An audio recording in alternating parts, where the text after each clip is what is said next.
Sobat investor semua, hari ini adalah hari yang spesial banget buat gue karena gue akan mereview salah satu reksadana yang merupakan reksadana favorit gue zaman dulu, yaitu Majoris Suku Negara Indonesia.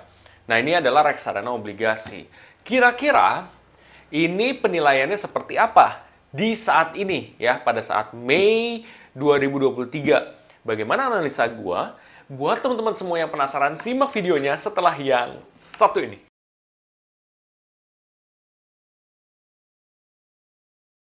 Majoris Suku Negara Indonesia. Itu seperti apa sih penilaian dari gue sendiri? Nah, Majoris Suku Negara Indonesia, kalau kamu perhatikan untuk kinerja masa lalu, ya katakan dari 1 tahun, 3 tahun, 5 tahun, dia growth-nya cukup bagus. Memang kalau kita lihat, di 1 tahun terakhir, dia growth-nya untuk return-nya itu sekitar 4, sekian, mendekati 5%. Sebenarnya kalau menurut gua untuk obligasi itu tergolong lebih rendah, ya. Bukan rendah banget, tapi lebih rendah. Karena tuh average obligasi sebenarnya 7-8%-an. Nah, dia di bawah daripada itu. Tapi, ya kalau lo lihat, 1 tahun, 3 tahun, 5 tahun, dia cenderung rata-ratanya dia naik. Jadi menurut gua dari segi kestabilan ini udah cukup bagus ya. Itu pertama ya. Kedua, kita biasanya ngelihat dari manajer investasi. Sebenarnya manajer investasi itu adalah komponen pertama ketika milih reksadana. Sempat pada saat itu ada yang bertanya sama gua, Bang, kalau misalkan expense ratio-nya itu ternyata dia kecil, tapi return-nya dia besar, terus return-nya dia kecil, sama expense ratio besar, return-nya kecil, itu mendingan mana? Terus juga dengan apa? Nah, kalau gua menjawab adalah, dalam hal seperti itu, kita harus lihat banyak faktor. Kita nggak bisa lihat hanya expense ratio, kita nggak hanya bisa lihat dari return masa lalu, tapi juga ada faktor seperti manajer investasi. Manajer investasi itu adalah faktor pertama sebenarnya. Nah, manajer investasi untuk Majoris menurut gua dia udah cukup bagus dan stabil.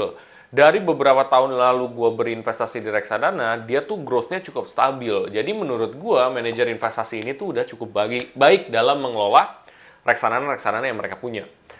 Oke, ya. Jadi manajer investasi udah oke. Lalu kita lihat lagi dari aspek selanjutnya yaitu AUM. Dana kelolaan, ya. AUM itu adalah Asset Under Management, yaitu dana kelolaan pada reksadana. Ya. Dana kelolaan pada reksadana itu baiknya sebenarnya di atas daripada 100 miliar. Ya. Kalau bisa sih itu udah mendekati dari 1 triliun, bahkan 1 triliun lebih itu lebih bagus. Dan di sini dia sudah di atas dari 100 miliar. Jadi menurut gua, emang ini udah cukup baik ya. Bisa nggak diimprove lagi? Bisa. Ya, tapi balik lagi.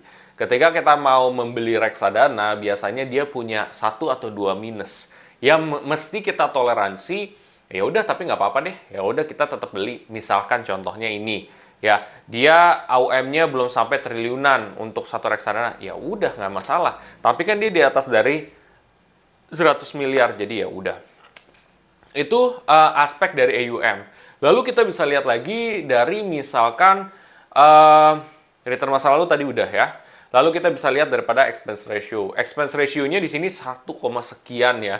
1%-an untuk obligasi menurut gue tuh masih cenderung standar ya. Jadi tidak kemahalan atau tidak kerendahan. Nah, sempat juga ada yang komen di kolom komen gue sebelumnya. Jadi dia bertanya kayak, wah, expense ratio di atas 1%, apa di bawah 1% bang yang lo pilih?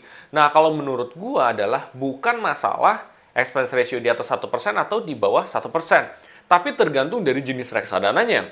Kalau misalkan expense ratio-nya 1% lebih, tapi itu di reksadana saham, itu wajar gitu. Karena untuk mengelola saham, effortnya lebih gitu. Makanya biayanya keluar lebih. 1% aja kalau misalkan katakan 1,5%, terus reksadana saham, itu udah termasuk murah gitu. Ya, jadi tergantung juga. Kalau reksadana pasar uang 1%, nah itu boleh tuh lo bilang mahal. Tapi kalau lo bilang reksadana saham, obligasi, itu tuh masih tergolong standar bahkan murah gitu. Oke? Di sini dia masih cukup standar. Lalu kita lihat dari top holdings. Top holdingsnya di sini gue juga lihat memang rata-rata surat berharga ya. Jadi lebih ke obligasi obligasi negara gitu ya, bukan corporate gitu. Nah, biasanya kalau obligasi negara ini lebih strong dan lebih kuat ya. Oke. Dari segi semuanya itu, gue menilai bahwa reksadana ini masih cukup menarik untuk kita beli ya. Tapi balik lagi, keputusan investasi ada di diri masing-masing. Gue tidak pernah memaksakan lo untuk membeli satu produk, cuman gue hanya bisa sharing analisa gue pada saat ini. Dan lo bisa melakukan analisa, layaknya gue juga melakukan analisa. Caranya juga sama, gue kan kasih tahu juga di sini.